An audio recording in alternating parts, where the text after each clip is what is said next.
All right, exciting week for our organization. We have an opportunity to host the division champs this week.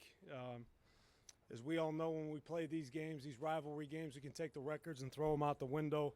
They're a very good, talented football team. Their offense is creative. It's multiple. Cousins is coming off of an outstanding 2015 season. They have a fast and dynamic perimeter group with Jackson, Garcon, and Reed. Jones is a big physical runner, big physical back. He fits well behind their big tackles and guards. Their center does a nice job getting everything lined up and directing traffic up front. Their defense is aggressive. It's physical. Under second-year coordinator Joe Barry, who's doing a nice job organizing the unit. They mix in a variety of personnel groupings. They have a strong group of pass rushers, some young guys really coming on for them. Kerrigan, Smith, Murphy, and Baker all do a nice job in that role. Their back end has a blend of youth and experience, and they added a premier cover corner in Josh Norman. Special teams, they're off to a good start in the return game with Crowder and Blackman, and we all know how explosive Jackson can be when he gets his opportunity back there. So with that, we'll open it up to questions. Coach, in your opinion, what was the biggest difference last season between the Washington team you saw during that Thursday nighter at MetLife and the team you guys faced off in Landover in early December? I think they just they got in a rhythm. They're a good, talented football team. It's still early in the season, and they're good. They're talented. Their pass rush is coming on defense. And you look at the beginning of football games, they're in the games. I mean, the first game, that Pittsburgh game, they had a chance to go up on a 2-score lead and had to kick some field goals. So we got to make sure we're ready to play a good team. You called Josh Norman a premier cover corner. I mean, just curious, what would be your surprise level if he was not, completely covering an Odell or spying him throughout the game? I think we have a good receiver group. I wouldn't be surprised to see him playing across from all three of our receivers, all four of our receivers. They play him on one side more often than the other, but he is a talented player. He does a good job punching at the ball. I think in the run game he makes a big difference, and on punch and pivot type routes he does a good job coming up and knocking the ball out. How much would you like to avoid that matchup between Odell and Josh for numerous reasons? No, we're gonna play our game. I mean, it's. I think they put on a great show. I think you have two outstanding competitors at the top of their game. Two premier players in this league, and I think they put on a great show for everyone. Ben, was it a great show last year, or was it something else? It was not a great show last year. We learned from the past, and we moved on from the past. How confident are you that Odell will not be doing this? Yeah, I think last year was a one-time thing. I think everyone that was involved in the situation learned from it and moved on. What do you do to make sure it doesn't happen again now? I think we've learned from the situation and we moved on.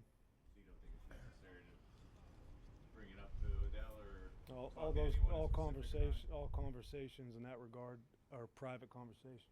Do you think the rule change with the ejections now, will that play into people's minds when they take the field? It may be a deterrent to some, but you can still have ejections with one foul. So I don't think that it's a major factor. Coach, you were saying it's a one-time thing. I was just wondering what your concern level is when you see him, whether you're aware of, not aware of him engaging on social media about it, or to that person or any other corner in the NFL in terms of that back and forth. I don't have any concerns about it. I trust our players. I trust our locker room, and I feel we're going to go out and play a competitive game against a division rival and keep football the main thing. Sterling Shepard, I think, has 11 catches and search 12 targets, something like that. Do you have to talk to him at all about how defenses are going to change how they cover him from here on out now that he's already been so productive? No, I mean that'll take care of itself. He was a featured player in college. He saw some different things to try to attack him that way. Obviously, defenses will start to show him a little bit more respect than they have, but we have some weapons that we can deal the ball, and we'll take the one-on-one matchup every time. And is that something that you try to anticipate going into a week when you're game planning, the idea of how the defense might attack your three receivers as they're out there and then kind of adjust during the game, or is it one of those things where you just wait and see how they attack? Well, I think you go in with a plan to attack what you're seeing on tape. You have confidence in your scheme that you can be able to get to whatever you need to get to beat a certain coverage, and you make adjustments during the course of the game. Now, playing a division team is a little bit different. When you play a division team, they usually have something they like to spring on you a little bit early, and then something in the second half that they like to spring on you. But we'll be ready to adjust and improvise. But there was a report that basically laid out their defensive game plan with Josh Norman. How much validity do you give to those media reports during the week, or do you? Have a copy? I can pull it up pretty quickly on my phone. NJ.com. No, we trust our own preparation. We trust what we see on film. That's first and foremost. Yeah. As a play call, when you watch a scout another team's defense and they have a cornerback who's following the receiver all around the field, is it more difficult or is it easier in some ways because you know where he's going to? It just depends on what you're seeing. I mean, where are the safeties and where are the linebackers, and is it a double team or is it a single matchup? What's the leverage? There are certain things you can do to take advantage of leverages and matchups, and whether the safety's tilted that way, whether it's a single high safety, a post safety favoring that way, or a two-shell safety. But, and really the call, the starting point, giving Eli a clean starting point factors in there as well, and he can get to what he needs to get to take advantage of a matchup if it's personnel driven. Ben, several of your players in the wake of the fatal shooting in Tulsa said they're considering making their feelings known during the anthem. I know you've said in the past that you'd be disappointed if that happened. In light of those discussions among the players, is there any concern level on your part about that? And just what is your feeling now that this may happen? Yeah, there are a lot of things going on in society, and as a coach, we have bunker mentality. A lot of times we don't know or see what's happening, and the players, they're out there a little bit more than we are, and there's a lot of serious and heavy issues,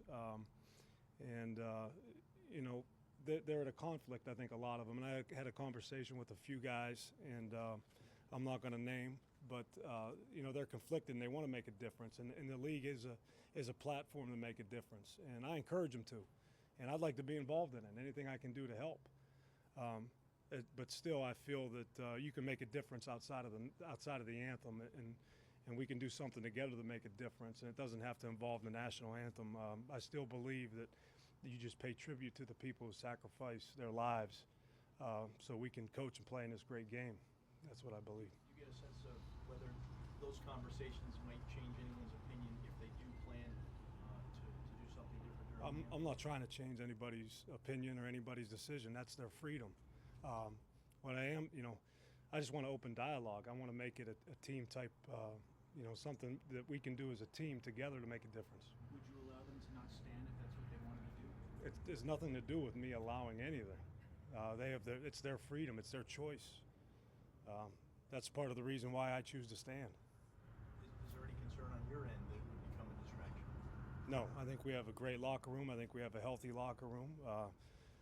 I support our players 100%, and I trust in them.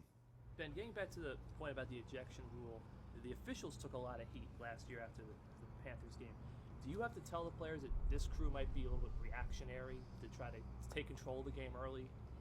I believe that they will be. I believe the officials are going to have their thumb on everything right from Jump Street, and we have to be ready for that.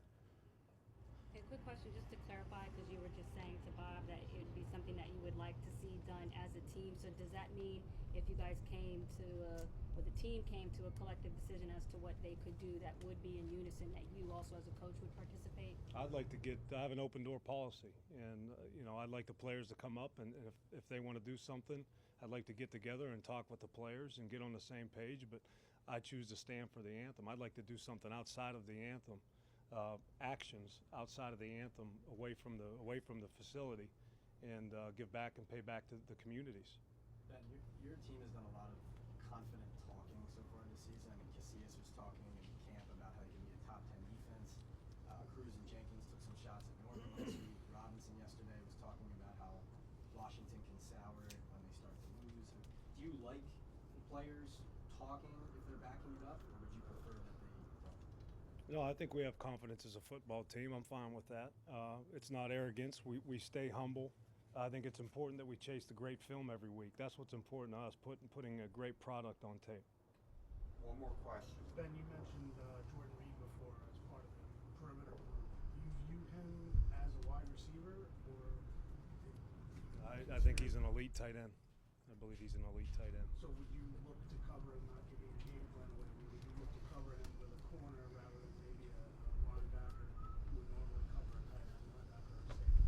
based on the coverage, you look for the best matchup.